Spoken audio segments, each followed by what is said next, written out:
Kita mendengarkan sabda kebenaran firman Tuhan. Yakobus pasal 4 ayat 14 berkata, jangan melupakan Tuhan dalam perencanaan kita. Mungkin kita terlepas dari Jayapura tujuan pihak, mungkin kita tidak mengucap syukur tentang perjalanan kita tidak pernah mengucap syukur untuk nafas yang Tuhan berikan. Itulah sebabnya hari ini firman Tuhan datang untuk saya dengan saudara. Firman berkata, jangan melupakan Tuhan dalam perencanaan kita. Karena apa?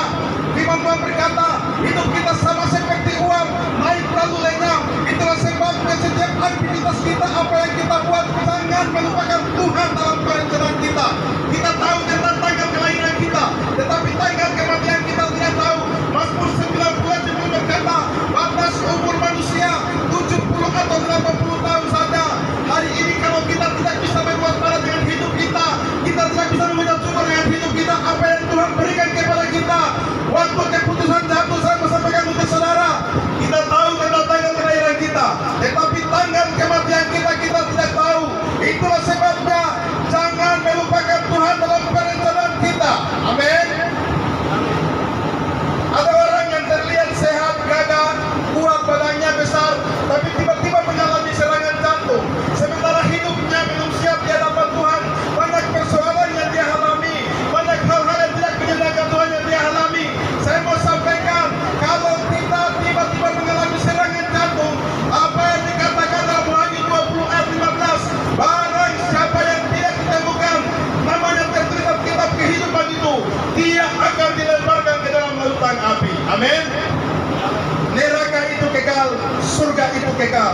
Itulah sebabnya jangan lupa Tuhan dalam perencanaan kita. Karena apa? Nafas dan kehidupan yang Tuhan berikan kepada kita ini hanya sementara. Ada banyak orang sibuk dengan aktivitas, ada banyak orang sibuk dengan pekerjaannya, tetapi dia tidak tahu waktu kita lahir, kita sudah pegang boarding pass untuk nanti mati lagi. Karena apa? Manusia tidak hidup selama-lamanya. Ada waktu Tuhan untuk saya dengan saudara. Itulah sebabnya jangan melupakan Tuhan dalam perencanaan kita. Amin. Sementara orang tidak tahu, meraih keselamatan hidup kekal itu harus dikerjakan. Firman Tuhan berkata begini, barang siapa lalu menyaksikan namaku di banyak orang, aku pun lalu menyaksikan namanya di babat, tidak ada yang tersembunyi.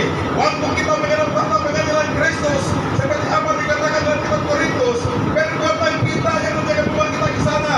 Itulah sebabnya hari ini kalau kita takut akan Tuhan dan kita tidak melupakan Tuhan dalam perencanaan hidup kita, waktu mengakhiri hidup kita, kita tahu bagaimana tempat yang Tuhan sediakan untuk saya dengan saudara. Amin. Surga itu kekal, neraka itu kekal. Hari ini kenapa kami berdiri untuk generasi Papua? Kami memberitakan ini untuk generasi Papua karena apa? Saudara yang terkasih, setiap tahun orang Papua merayakan 5 Februari Indian masuk di Manokwari, khususnya di Pulau Masina. Dari 1855 sampai 2023, 168 tahun. Tapi generasi Papua masih terbelenggu. Generasi Papua masih ganja narkoba, obat-obat terlarang, masih pencurian terjadi di atas kapal. Bagaimana generasi Papua bisa terlepas dari belenggu-belenggu kelalima?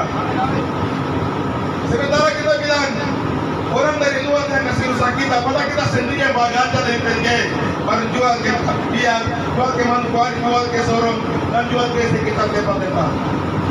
Itu kita sendiri yang merusak kita.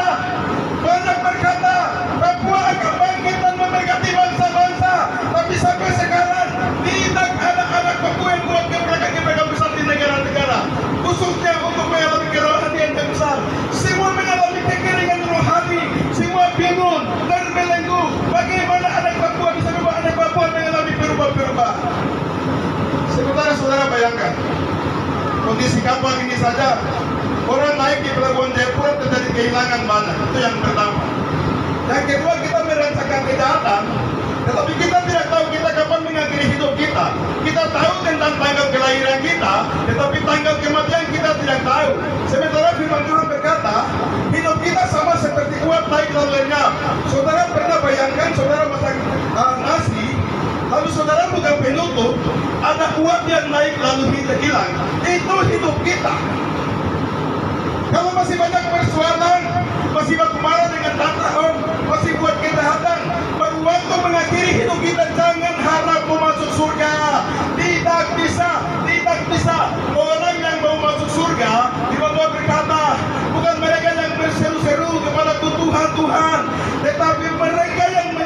kehendak Tuhan. Amin. Ada banyak anak Tuhan tapi yang cinta Tuhan sedikit. Yang cinta Tuhan itu orang-orang yang bersaksi tentang nama Yesus. Sementara firman Tuhan bilang begini, barang siapa malu menyaksikan namaku di depan banyak orang, aku pun malu menyaksikan namanya di depan Bapa. Waktu menghadap tahta pengadilan Kristus, firman Tuhan berkata, kita akan dihakimi sesuai dengan perbuatan kita, baik ataupun jahat di mata Tuhan. Ini pengadilan Kristus, bukan pengadilan kabupaten